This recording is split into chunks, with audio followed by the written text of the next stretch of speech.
बातमी आहे, खासदार नरेश म्हस्के यांनी दिलेल्या पत्रासंदर्भात गणेश नाईकांना शिवसेनेला संपवायची परवानगी द्या, शिवसेना ही सज्ज आहे, बेताल वक्तव्य करणाऱ्या गणेश नाईकांना आवरा, खासदार नरेश म्हस्के यांनी रवींद्र चव्हाण यांना पत्र लिहिले।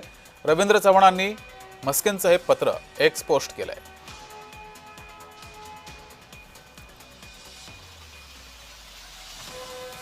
तर गणेश नाईक नेमकं काय म्हणाले होते?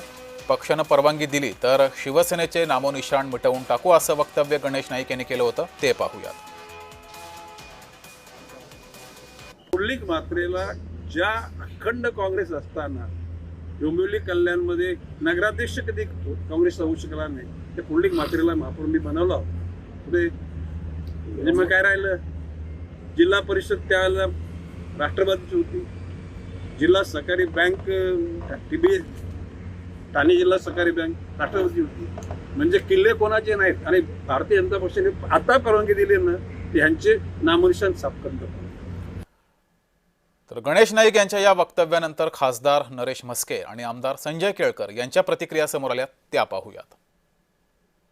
त्यांनी पक्षाकडे जी परवानगी मागितलेली आहे आणि त्याकरता त्यांच्या महाराष्ट्र प्रदेश अध्यक्षांना आम्ही पत्र लिहिलेलं आहे की तुम्ही द्या एकदा त्यांना परवानगी।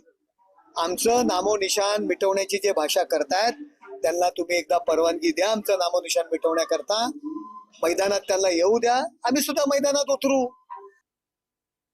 नाही, हे शीतयुद्ध वगैरे काही नाही। शेवटी एक एक भावना जी आहे ती त्यांनी व्यक्त केली, आपण जे विचारतात त्याला त्यांची भावना ते व्यक्त करतात।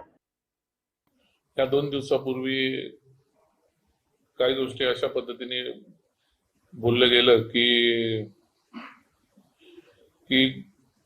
पार्टीने मला जर सांगितलं तर मी एकनाथ शिंदे साहेबांचा नामोनिशाण ठेवणार नाही।